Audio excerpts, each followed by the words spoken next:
Ganga versus मंगा।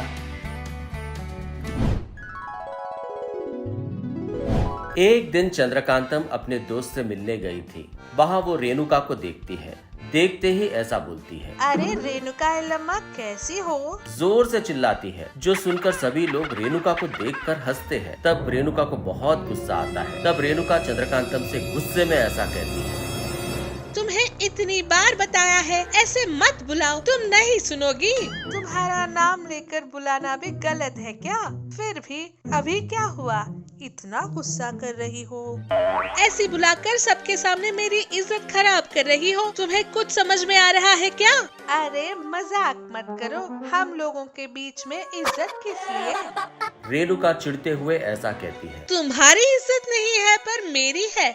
यहाँ पर जो भी लोग हैं मेरी कितनी इज्जत करते हैं पता है? होने वाले सभी पार्टी फंक्शन में मुझे ही चीफ गेस्ट बनाकर बुलाते हैं। पर तुम्हें किसी ने बुलाया है क्या? चीफ गेस्ट की तरह ना बुलाया पर कम से कम तुम्हें गेस्ट की तरह भी ट्रीट किया है क्या? सभी तुम्हें एक बेवकूफ समझते हैं, इसीलिए कोई इज्जत नहीं देता। मेरी बचपन की दोस्त हो इसीलिए मैं तुम्हें बुलाती हूँ, नहीं तो मैं भी तुम्हें बुलाने वाली नहीं थी। बोलती है, जो सुनकर चंद्रकांतम को बहुत बुरा लगता है। मैंने तो तुम्हें दोस्त माना था, पर तुमने तुरंत रोते हुए वहाँ से चली जाती है। घर आकर बेड पर बैठकर रो रही थी।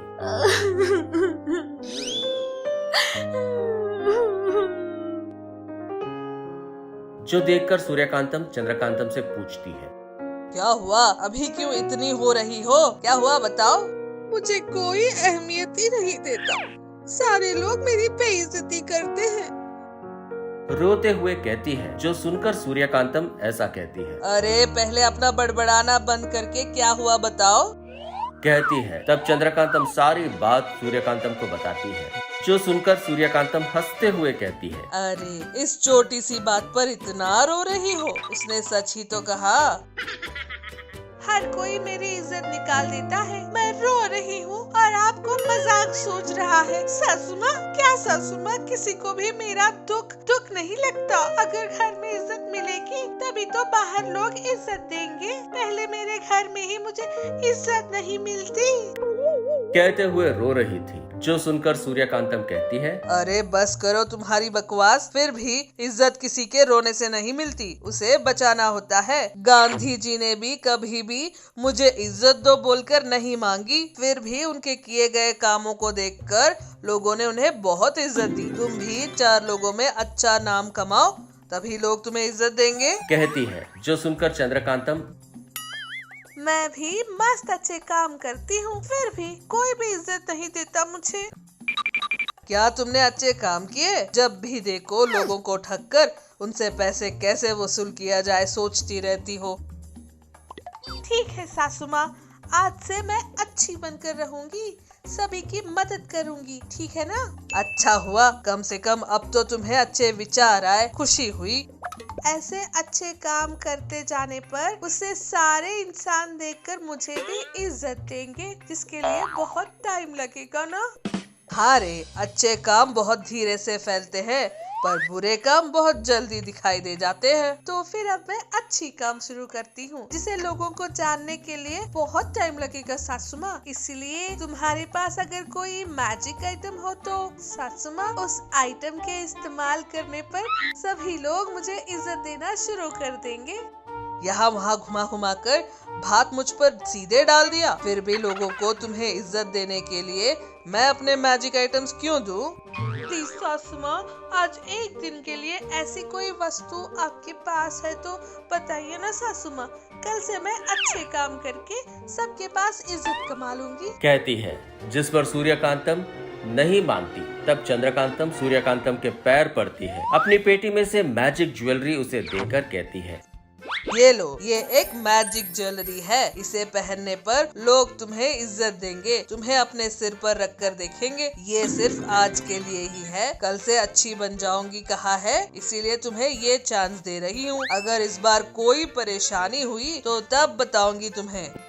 चंद्रकांतम तुरंत उस ज्वेलरी को पहनकर गांव में जाती है।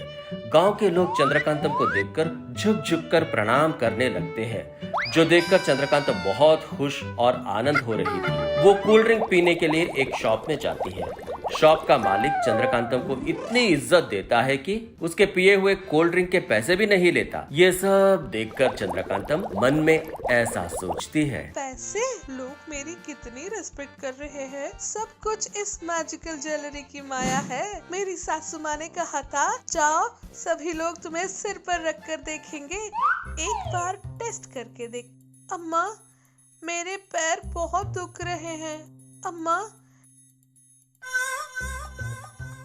जो सुनकर सभी लोग उसे वहां कुर्सी पर बैठने के लिए ले जा रहे होते हैं, जिस पर चंद्रकांतम मन में ऐसा सोचती है, अरे वाह, ये मैजिकल ज्वेलरी मेरे पास कुछ दिन रहती तो मैं इस गांव की महारानी बन जाती। सोचते हुए उनसे ऐसा कहती है, क्यों लोग इतने धीरे चल रहे हैं, जल्दी चलो। कहते हुए उन्हें ऑर्डर देने लगती है। ये सब सूर्यकांतम को पता चलता है। सूर्यकांतम को बहुत गुस्सा आता है। क्यों रे? वो लोग तुम्हारी इज्जत करे इसीलिए तो मैंने तुम्हें ये दिया था ना। तुम इस तरह उन लोगों पर चढ़कर सवारी कर रही हो और ऊपर से महारानी के जैसे ऑर्डर दे रही हो। रुको, अभी बताती हूँ। सोचकर अपने बहू चंद्रकांतम के पहने मैजिक ज्वेलरी को गायब कर देती है। मैजिकल ज्वेलरी के न होने के कारण लोग रुक जाते हैं और चंद्रकांतम नीचे गिर जाती है। लोगों को नौकरों की तरह इस्तेमाल करने के लिए उनको सताने के कारण सभी लोग उसे मारने के लिए आते हैं। चंद्रकांतम डरते हुए घर जाती है। तब सूर्यकांतम चंद्रकांतम को डांट कर बाहर खड़े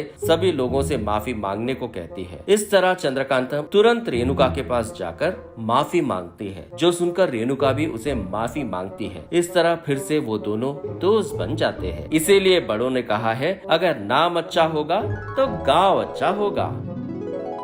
हमें यकीन है कि इस एपिसोड ने भी आपको खूब हंसाया होगा।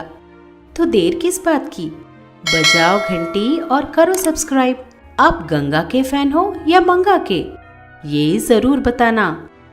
ऐसे और मजेदार वीडियोस के लिए देखते रहिए चाचा टीवी।